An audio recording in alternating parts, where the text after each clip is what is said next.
था 1669। बनारस की गलियों में अफरा तफरी मची हुई थी। औरंगजेब अपनी सेना के साथ काशी में घुस आया था। उसने काशी में उपस्थित सभी हिंदू मंदिरों को तोड़ने का आदेश दिया। लेकिन जब उसकी सेना काशी विश्वनाथ मंदिर की ओर बढ़ी, तभी अचानक वहां कहीं से 40,000 नागा साधु आ गए और औरंगजेब की सेना पर धावा बोल दिया।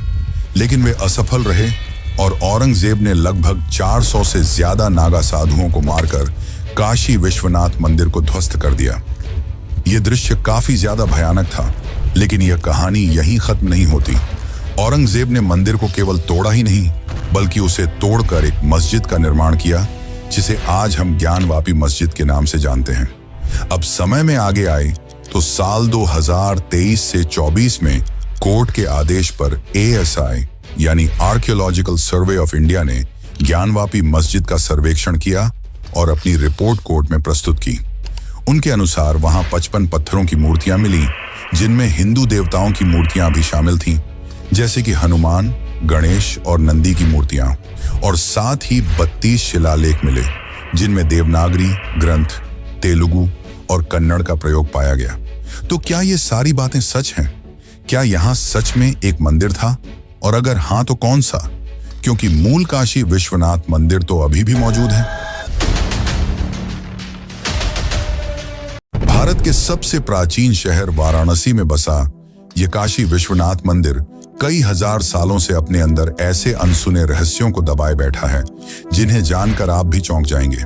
यह मंदिर शिव के 12 ज्योतिर्लिंगों में एक है, जो इसे अपने आप में एक खास स्थान बनाती है। पर इसकी कहानी कई हजार सालों की है। माना जाता है कि इस शहर को भगवान शिव ने स्वयं बनाया था और यह शिव जी की त्रिशूल की नोक पर आज भी स्थिर है। यहाँ तक पुराणों में यह भी उल्लेख मिलता है कि यह काशी शहर अमर है, यानी कि जब पूरी दुनिया नष्ट भी हो जाएगी, तब भी यह शहर जीवित रहेगा। तो आखिर ऐसी क्या खास बात है यहाँ? क्यों लोग अपने जीवन का अंतिम दिन काशी में बिताना चाहते हैं? और सबसे बड़ा रहस्य है काशी विश्वनाथ मंदिर का, यहाँ के शिवलिंग का। माना जाता है कि शिवलिंग के पीछे गुप्त सुरंगें हैं जो सीधे गंगा की ओर जाती हैं। और क्या आपको ज्ञानवापी कुएं के बारे में पता है, जो अपने आप में रहस्यमयी है? माना जाता है कि किसी को अगर उस कुएं में अपनी परछाई न दिखे, तो इसका मतलब यह होता है कि अगले 6 महीनों के अंदर उसकी मृत्यु हो जाएगी। तो आखिर इस बात में कितनी सच्चाई है? और एक सवाल जो सबको सोचने पर मजबूर कर देता है, क्या यहाँ का शिवलिंग वही शिवलिंग है जिसे शिवजी ने यहाँ स्थापित किया था? कुछ स्रोतों के अनुसार जब मुगल आक्रमणकारियों ने हमला किया, तो मूल शिवलिंग को बचाने के लिए वहां के एक साधु ने शिवलिंग के साथ ज्ञानवापी कुएं में छलांग लगा दी और तब से मूल शिवलिंग वही है।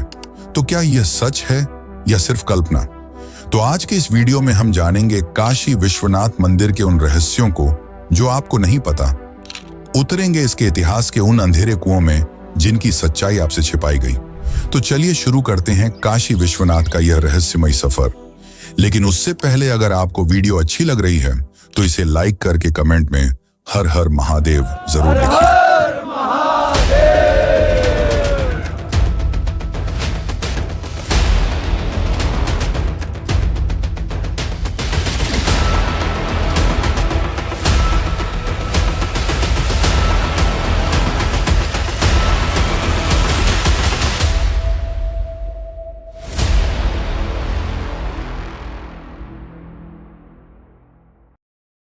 भारत के उत्तर प्रदेश में गंगा के किनारे बसा शहर वाराणसी, जिसे काशी के नाम से जाना जाता है, ये कोई साधारण शहर नहीं, बल्कि दुनिया की सबसे पुरानी जीवित नगरी मानी जाती है।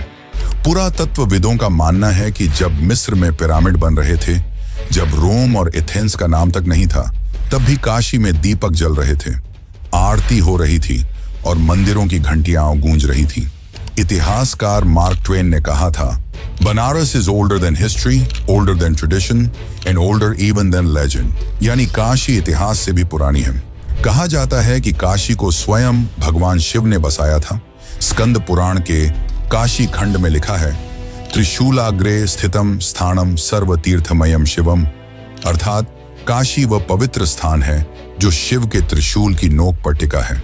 इसका अर्थ यह है कि जब सृष्टि का विनाश भी हो जाएगा, तब भी यह शहर नष्ट नहीं होगा। इसलिए कहा जाता है काश्याम तु मरणान मुक्ति, यानी काशी में मृत्यु भी मुक्ति है। वाराणसी का नाम दो नदियों वरुणा और अस्सी के मिलन से बना है। इन दोनों के बीच की भूमि को वाराणसी कहा गया। यह वह स्थान है जहां जीवन और मृत्यु एक साथ सांस लेते हैं। यहाँ गंगा के घाटों पर सुबह आरती होती है और वहीं शाम को चिताएं जलती हैं। एक ही तट पर जन्म का उत्सव भी मनाया जाता है और मृत्यु का स्वागत भी। इसीलिए इसे महादेव की नगरी कहा गया है, जहां मृत्यु भी पवित्र मानी जाती है। महाभारत में वर्णन है कि जब पांडव अपने पापों से मुक्त होने हिमालय की ओर जा रहे थे, तब उन्होंने भी सबसे पहले काशी में स्नान कर भगवान विश्वेश्वर का दर्शन किया था।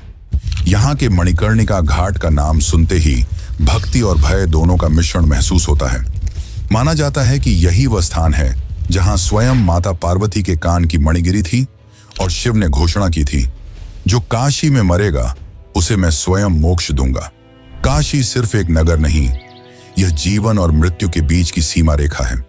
यहाँ हर मोड़ पर कोई साधु तप में लीन है, कोई भस्म से लिपटा ध्यान में बैठा है और कोई अपनी अंतिम यात्रा की प्रतीक्षा में गंगा किनारे रह रहा है।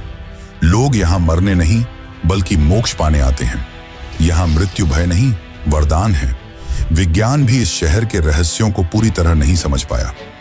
कई अध्ययनों में पाया गया है कि काशी का जियोमैग्नेटिक फील्ड यानी कि भूचुंबकीय क्षेत्र भारत के अन्य हिस्सों से अलग है।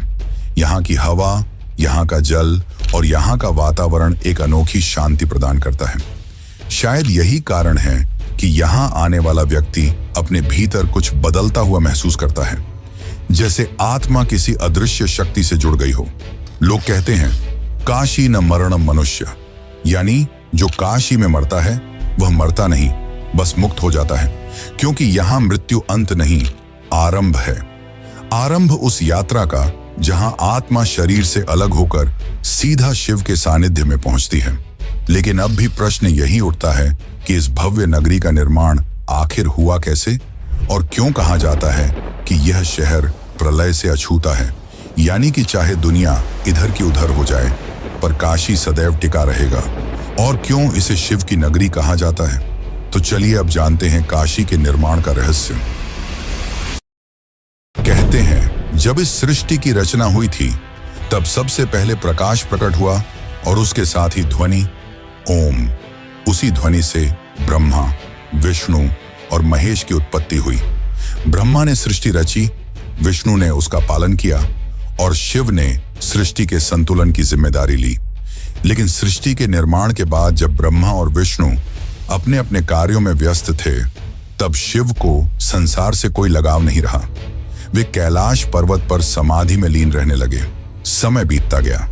देवी पार्वती ने जब उनसे विवाह किया तो वे भी कैलाश पर ही रहने लगी। किंतु एक दिन उन्होंने शिव से कहा, प्रभु, सभी स्त्रियां विवाह के बाद अपने पति के घर जाती हैं, पर मैं आज भी अपने पिता के घर पर ही रह रही हूं। क्या मैं कभी आपका गृह देख पाऊंगी? माता की यह बात सुनकर शिव मुस्कुराए। उन्होंने अपने त्रिशूल को ऊंचा उठाया और उसकी नोक से एक दिव्य तेज निकल पड़ा। उसी तेज से एक अद्भुत नगरी का निर्माण हुआ, काशी। स्कंद पुराण के काशी खंड में इस कथा का विस्तार मिलता है। उसमें लिखा है, त्रिशूलाग्रे स्थितम स्थानम सर्वतीर्थमयम शिवम नित्यमेव हि तत्रैव तिष्ठाम्यहम अनाद्य। अर्थात काशी वह स्थान है जो मेरे त्रिशूल की नोक पर स्थित है, जहां मैं स्वयं सदा उपस्थित रहता हूं। यही मेरा अनादि और अविनाशी निवास है। शिव ने इस नगर को माता पार्वती के लिए बनाया और इसे आनंदवन नाम दिया। वह वन जहां केवल शांति, आनंद और मोक्ष का वास है। उन्होंने दानव निकुंभ को आदेश दिया कि वह इस नगर को रहने योग्य बनाए और देवताओं को आमंत्रित किया कि वे यहां निवास करें। माता पार्वती इतनी प्रसन्न हुई कि उन्होंने सभी को भोजन कराया।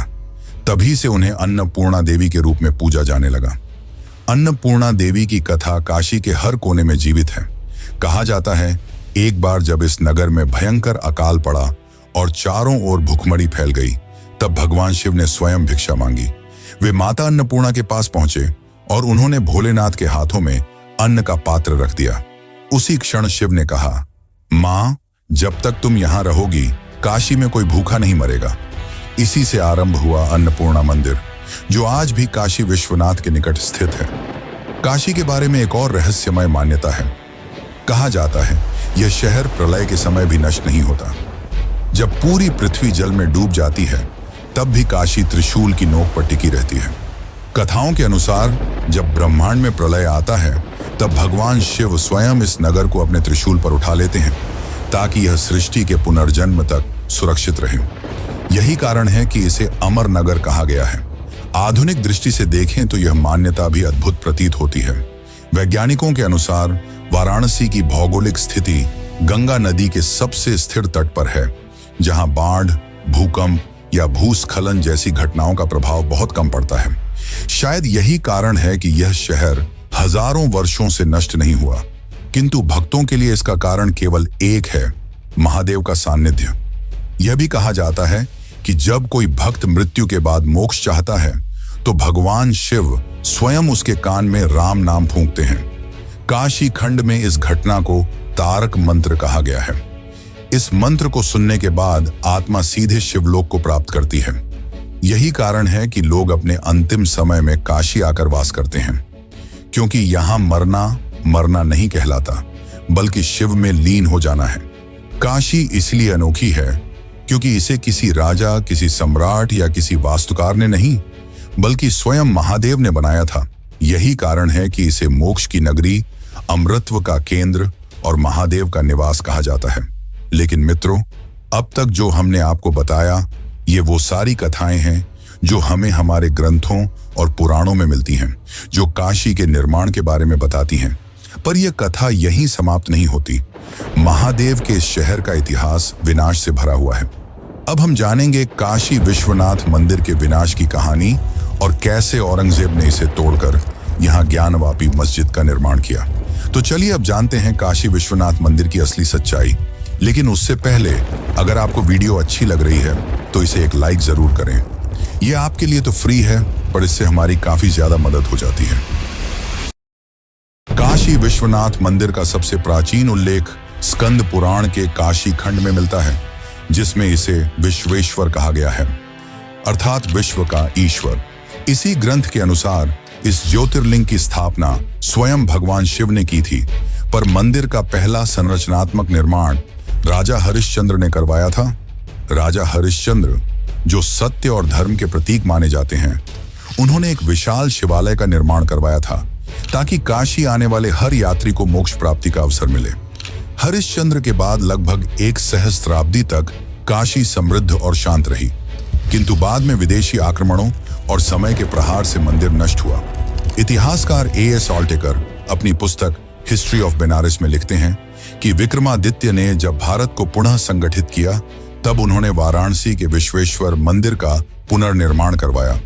इसके बाद 11वीं सदी में फिर से मंदिर का पुनर्निर्माण हुआ। यह काल भारतीय वास्तुकला के उत्कर्ष का समय था।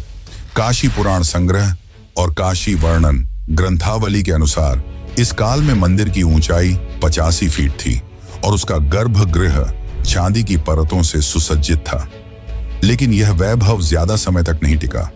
12वीं शताब्दी में भारत में इस्लामी आक्रमणों का दौर शुरू हुआ और उसी के साथ काशी विश्वनाथ मंदिर के संघर्ष का सबसे अंधकारमय अध्याय भी। सन 1194 में मोहम्मद गोरी ने भारत पर हमला किया। उसके साथ था सेनापति कुतुबुद्दीन ऐबक, जिसने वाराणसी में प्रवेश कर लगभग 500 मंदिरों को ध्वस्त किया। पर्शियन इतिहासकार हसन निजामी ने अपनी पुस्तक ताज उल मासिर में लिखा है कि मुसलमान बनारस मूर्ति पूजा का केंद्र था। हमने 1000 से भी अधिक मंदिरों को नष्ट किया और खजाने को 1400 ऊंटों पर लाद कर ले गए। ये वही घटना थी जब विश्वेश्वर मंदिर पूरी तरह नष्ट कर दिया गया। इतिहासकार रिचर्ड ईटन अपनी पुस्तक India in the Persian age में लिखते हैं कि यह पहला अवसर था जब टेम्पल डिस्ट्रक्शन का विचार केवल धार्मिक नहीं बल्कि राजनीतिक प्रतीक बन गया। काशी की गलियां रक्त से भर गईं, लेकिन लोगों के मन में हर हर महादेव की गूंज नहीं थमी। मंदिर भले टूट गया, पर विश्वास अडिग रहा। 3 शताब्दियों के बाद जब मुगल साम्राज्य में सहिष्णुता का दौर आया, तब सम्राट अकबर ने अपने राजपुरोहित और राजकोषाध्यक्ष राजा टोडरमल को वाराणसी भेजा। अबुल फजल की किताब आईने अकबरी में लिखा है कि अकबर के विशेष आदेश से राजा टोडरमल ने मूल स्थान के निकट विश्वेश्वर के प्राचीन मंदिर का पुनर्निर्माण करवाया। टोडरमल ने इस मंदिर को लाल पत्थरों और संगमरमर से बनाया। यह मंदिर साल 1585 ईस्वी में पूरा हुआ और लगभग 80 वर्षों तक भव्य रूप में रहा। उस काल में तुलसीदास जैसे संतों ने भी इसी काशी में रामचरितमानस की रचना की। काशी फिर से ज्ञान, भक्ति और संस्कृति का केंद्र बन गई। परंतु इतिहास को शायद स्थिरता मंजूर नहीं थी। मुगल सत्ता का चेहरा बदला और एक नया नाम इतिहास में आया, औरंगजेब। मासिर ए आलमगीरी, जो औरंगजेब के दरबारी इतिहासकार सईद जफर खान ने लिखी थी, उसमें साफ उल्लेख है 1669 में महामहिम ने बनारस, मथुरा और अन्य मूर्ति पूजक स्थानों के मंदिरों को गिराने के आदेश जारी किए। यह आदेश विशेष रूप से काशी और मथुरा के लिए था। उसी वर्ष औरंगजेब की सेना ने विश्वनाथ मंदिर पर धावा बोला। आक्रमण इतना क्रूर था कि सैकड़ों पुजारी वहीं मार दिए गए। उसके बाद मंदिर के खंडहरों पर औरंगजेब ने एक मस्जिद का निर्माण करवाया, जिसे आज ज्ञानवापी मस्जिद कहा जाता है। इतिहासकार रिचर्ड ईटन अपनी पुस्तक India in the Persian age में लिखते हैं, the masjid of Gyanvapi was deliberately erected on the ruins of the Vishweshwar temple to signify imperial domination over Hindu sacred geography, यानी कि विश्वेश्वर मंदिर को गिराकर उसी की जगह पर ज्ञानवापी मस्जिद बनाई गई।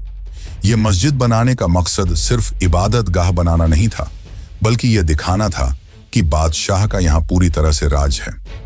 ये एक तरीका था हिंदुओं के पवित्र स्थान पर अपना कंट्रोल दिखाने का। औरंगजेब के शासन के बाद लगभग एक सदी तक मंदिर पुनर्निर्माण का कोई प्रयास नहीं हुआ। समय बीतता गया, फिर इतिहास ने करवट ली। 18वीं शताब्दी के उत्तरार्ध में मराठा साम्राज्य की महान रानी महारानी अहिल्याबाई होलकर ने मंदिर के पुराने अवशेषों का अध्ययन करवाया और ज्ञानवापी मस्जिद के ठीक दक्षिण भाग में एक नया मंदिर बनवाया, जो आज काशी विश्वनाथ मंदिर के रूप में खड़ा है। मेयोनेस आल्टेकर अपनी पुस्तक हिस्ट्री ऑफ बनारस में लिखते हैं, अहिल्याबाई का पुनर्निर्माण केवल भक्ति का कार्य नहीं, बल्कि राष्ट्रीय चेतना का पुनरुत्थान था। उन्होंने प्राचीन पवित्रता की निरंतरता बनाए रखने के लिए मस्जिद के निकट एक स्थल चुना। अहिल्याबाई ने मंदिर का निर्माण पूर्णतः नागर शैली में करवाया, जिसमें शिखर पर सोने का कलश और नीचे चांदी के द्वार लगाए गए। उनके इस कदम ने पूरे भारत में धार्मिक जागृति की लहर पैदा की। मंदिर का सबसे प्रसिद्ध भाग स्वर्ण शिखर पंजाब के महाराजा रणजीत सिंह की देन है। उन्होंने सन 1835 में लगभग 1000 किलोग्राम सोना दान दिया, जिससे मंदिर के शिखर और गुंबद को स्वर्ण मंडित किया गया। बनारस गजेटियर और इंडिया ऑफिस रिकॉर्ड्स लंदन के अनुसार रणजीत सिंह का यह दान भारत के सबसे बड़े धार्मिक दानों में से एक था। आज यह मंदिर लाखों श्रद्धालुओं की आस्था का केंद्र है। पर क्या यही मूल मंदिर है? जैसे कि हमने आपको बताया, इतिहासकारों के अनुसार अहिल्याबाई ने ज्ञानवापी मस्जिद के ठीक दक्षिण भाग में एक नया मंदिर बनवाया। तो क्या मूल मंदिर आज भी ज्ञानवापी मस्जिद के नीचे दफन है? क्या है इसकी सच्चाई? मुस्लिम पक्ष का कहना है कि यहाँ कोई मंदिर नहीं था, पर हिंदू पक्ष यहाँ मंदिर होने का दावा करते हैं। तो चलिए अब जानते हैं इसकी सच्चाई, वो भी इतिहास और इतिहासकारों के दिए हुए प्रमाणों के आधार पर। लेकिन उससे पहले, अगर आपको ऐसे रहस्य जानना पसंद है, वो भी सही प्रमाणों के साथ, तो हमारे चैनल को सब्सक्राइब जरूर करें, क्योंकि हम ऐसी ही डॉक्यूमेंट्रीज आपके लिए लाते रहते हैं। इतिहासकारों के अनुसार सन 1669 में औरंगजेब के आदेश पर काशी विश्वनाथ मंदिर को तोड़ा गया और वहां एक मस्जिद का निर्माण किया गया, जिसे आज हम ज्ञानवापी मस्जिद के नाम से जानते हैं। पर इस बात में कितनी सच्चाई है? क्या सच में ऐसा कुछ हुआ था? क्या आज भी ज्ञानवापी मस्जिद के नीचे असली काशी विश्वनाथ मंदिर मौजूद है? माना जाता है कि काशी विश्वनाथ मंदिर को तोड़ने के बाद अपनी शक्ति और डर बनाए रखने के लिए औरंगजेब ने वहां मस्जिद का निर्माण करवाया। कई ऐतिहासिक दस्तावेजों के अनुसार इसका निर्माण सन 1670 में संपन्न हुआ। ब्रिटिश युग में यानी कि 1830 के दशक में जेम्स प्रिंसेप द्वारा बनाए गए कुछ नक्शे और चित्र यह दर्शाते हैं कि मस्जिद का निर्माण मंदिर के पुराने मलबे और खंभों को मिलाकर किया गया है। पर उस समय इस मुद्दे पर किसी ने ज्यादा ध्यान नहीं दिया। अब समय में आगे आए तो सन 1991 में पहली बार हरिहर पांडे द्वारा इस केस को अदालत में उठाया गया, जिसके बाद यह विवाद लंबे समय तक चला।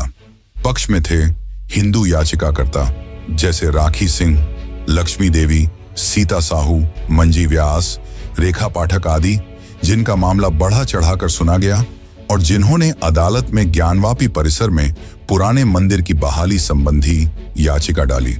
और उनके विपक्ष में थे मुस्लिम कमेटी ऑफ मैनेजमेंट या अंजुमन इत्तेजामिया मस्जिदों। वाराणसी 1997 से 1998 के बीच वाराणसी डिस्ट्रिक्ट कोर्ट में कई याचिकाएं डाली गईं, पर परिणाम कुछ खास नहीं रहा। इसके बाद यह मामला ठंडा पड़ गया। लेकिन फिर कुछ साल पहले यानी कि 2023 से 2024 के बीच कोर्ट के आदेश पर ASI यानी कि आर्कियोलॉजिकल सर्वे ऑफ इंडिया के अधिकारियों ने मस्जिद का गहन सर्वे किया और अपनी रिपोर्ट अदालत में जमा की। ASI की रिपोर्ट के अनुसार मस्जिद परिसर के नीचे और आसपास पुराने मंदिरीय अवशेषों के निशान मिले, जैसे टूटी फूटी मूर्तियां, खासकर हनुमान, गणेश और नंदी की, शिलालेखों के टुकड़े, योनिपट्ट, शिवलिंग आधार आदि। ASI रिपोर्ट अदालत में दाखिल होने के बाद मुस्लिम पक्ष ने ASI सर्वे पर आपत्ति जताई। इलाहाबाद हाई कोर्ट ने कुछ आपत्तियों को खारिज किया और वाराणसी की निचली अदालत को आगे की सुनवाई पूरी करने का निर्देश दिया। लेकिन आज भी यह मुद्दा कोर्ट के केसों में चल रहा है, जिस पर अभी तक कोई अंतिम आदेश नहीं आया है। पर अगर हम देखें तो इतिहास यही कहता है कि यहाँ काशी विश्वनाथ का मूल मंदिर था, जिसका जिक्र खुद औरंगजेब के साथ काम करने वाले इतिहासकारों की किताबों में मिलता है। पर दोस्तों, काशी विश्वनाथ मंदिर सिर्फ विवादों तक सीमित नहीं है। यहाँ होने वाले भगवान शिव के चमत्कार आज भी लोगों को हैरान कर देते हैं, जैसे कि यहाँ गंगा उलटी बहती है, यहाँ के पवित्र कुंड और यहाँ होने वाली 5 आरतियां। तो चलिए अब हम इन रहस्यों के बारे में भी जानते हैं। काशी विश्वनाथ मंदिर जितना ऐतिहासिक है, उतना ही रहस्यमय भी। यहाँ का हर कक्ष, हर दीवार और हर प्रतीक अपने भीतर एक गूढ़ रहस्य समेटे हुए है। कुछ बातें ऐसी हैं जिन्हें विज्ञान आज तक समझ नहीं पाया और शायद कभी समझ भी न सके, क्योंकि यहाँ वास्तुकला और दिव्यता दोनों का संगम है। विश्वनाथ ज्योतिर्लिंग का सबसे अनोखा पहलू यह है कि यह उत्तर या पूर्व की ओर नहीं, बल्कि दक्षिण की ओर झुका हुआ है। भारत के 12 ज्योतिर्लिंगों में यह एकमात्र ऐसा लिंग है जो झुका हुआ है, और यह झुकाव आज भी वही है जैसा सैकड़ों वर्ष पहले था। कुछ विद्वान इसे स्थापत्य दृष्टि से अद्भुत डिजाइन मानते हैं। डॉ विश्वंभर नाथ पांडे अपनी पुस्तक काशी और उसके रहस्य में लिखते हैं, लिंगम का दक्षिण की ओर झुकाव ब्रह्मांडीय ऊर्जा के सांसारिक जगत की ओर अवतरित होने का प्रतिनिधित्व करता है। यह शिव की अपने भक्तों के प्रति दया का एक प्रतीक है। वहीं पुराणों में यह झुकाव शिव के आशीर्वाद की मुद्रा माना गया है। कथा के अनुसार जब महादेव ने देखा कि काशी में मृत्यु से भयभीत लोग मोक्ष की याचना कर रहे हैं, तो उन्होंने दक्षिण दिशा यानी कि यम की दिशा की ओर झुककर कहा, मैं स्वयं मृत्यु का सामना करूंगा ताकि काशी में किसी को मृत्यु का भय न रहे। यही कारण है कि यहाँ मृत्यु नहीं, केवल मुक्ति होती है। मंदिर के गर्भगृह के अंदर एक ऐसा गुप्त द्वार है जो सदियों से बंद है। स्थानीय मान्यता है कि यह द्वार एक भूमिगत सुरंग की ओर जाता है जो सीधे गंगा नदी तक पहुंचती है। यह रहस्य केवल जनश्रुति नहीं है, बल्कि A.S. अल्टेकार की हिस्ट्री ऑफ बनारस में इसका उल्लेख मिलता है कि मंदिर में कभी एक भूमिगत मार्ग हुआ करता था जो बाढ़ के दौरान लिंगम के अनुष्ठानिक स्नान के लिए गंगा से जुड़ा था। लेकिन इस द्वार को आज तक खोला नहीं गया, क्योंकि कहा जाता है जब आखिरी बार इसे खोलने का प्रयास किया गया तो भीतर से भयंकर ध्वनि और तीव्र वायु का प्रवाह निकला, जिससे कार्य रुकवा दिया गया।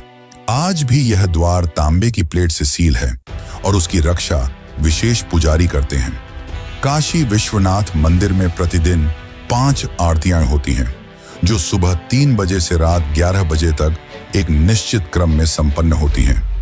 यह परंपरा लगभग 750 वर्ष पुरानी है और आज भी उसी विधि से निभाई जाती है जैसी स्कंद पुराण और काशी खंड में वर्णित है।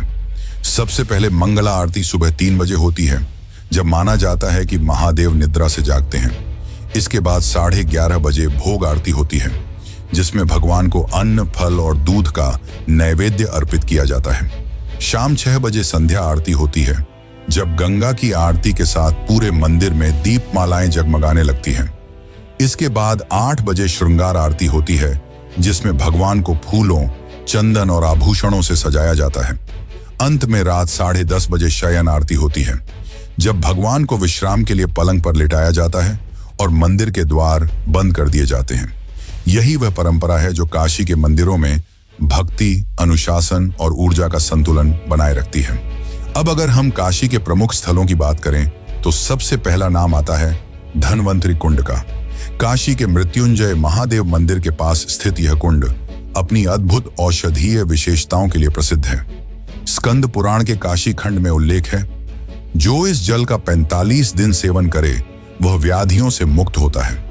लोक कथाओं में कहा गया है कि वैद्य धन्वंतरी ने यहाँ कठोर तपस्या की थी और उनके तप के कारण इस जल में चिकित्सकीय ऊर्जा समाहित हो गई। वैज्ञानिकों ने जब इस जल का विश्लेषण किया तो इसमें कैल्शियम, मैग्नीशियम और माइक्रोबायो एक्टिव एंजाइम्स पाए गए, जो रोग प्रतिरोधक क्षमता बढ़ाते हैं। सबसे चौंकाने वाली बात यह है कि इस कुंड के 8 घाटों का पानी अलग अलग स्वाद और तापमान वाला है। इस रहस्य ने वैज्ञानिकों को भी सोचने पर मजबूर कर दिया कि आखिर एक ही जल स्रोत में इतनी विविधता कैसे संभव है। लेकिन इससे भी ज्यादा रहस्यमयी है यहाँ पर बहने वाली गंगा। गंगा नदी पूरे भारत में दक्षिण पूर्व दिशा में बहती है, लेकिन केवल वाराणसी में इसका प्रवाह उत्तर दिशा की ओर होता है। यह ऐसा अपवाद है जिसने सदियों से विद्वानों और भूगर्भ शास्त्रियों को चौंकाया है। गंगा महात्म्य और काशी खंड में लिखा है, जहां गंगा उत्तरमुखी होती है वहां शिव स्वयं तट पर निवास करते हैं। वैज्ञानिक विश्लेषण के अनुसार वाराणसी का भौगोलिक स्वरूप एक अर्धचंद्राकार घाटी जैसा है, जो गंगा के प्रवाह को उत्तर की ओर मोड़ देता है। लेकिन BHU जियोमैग्नेटिक रिसर्च यूनिट की रिपोर्ट के मुताबिक काशी क्षेत्र में भूचुंबकीय ऊर्जा यानी कि जियोमैग्नेटिक फील्ड इंटेंसिटी सामान्य से 3.2% अधिक है, जो इसे positive energy belt of north India बनाता है। धार्मिक मान्यता कहती है कि जब गंगा उत्तर की ओर मुड़ती है तो वह स्वयं शिव के चरणों का स्पर्श करने के लिए लौटती है। इसीलिए यहाँ स्नान करने को अनंत जन्मों के पापों से मुक्ति का प्रतीक माना गया है। काशी नगरी केवल धार्मिक नहीं बल्कि इतिहास की भी कहानी है। यहाँ होने वाले चमत्कार भगवान शिव से जुड़े हैं।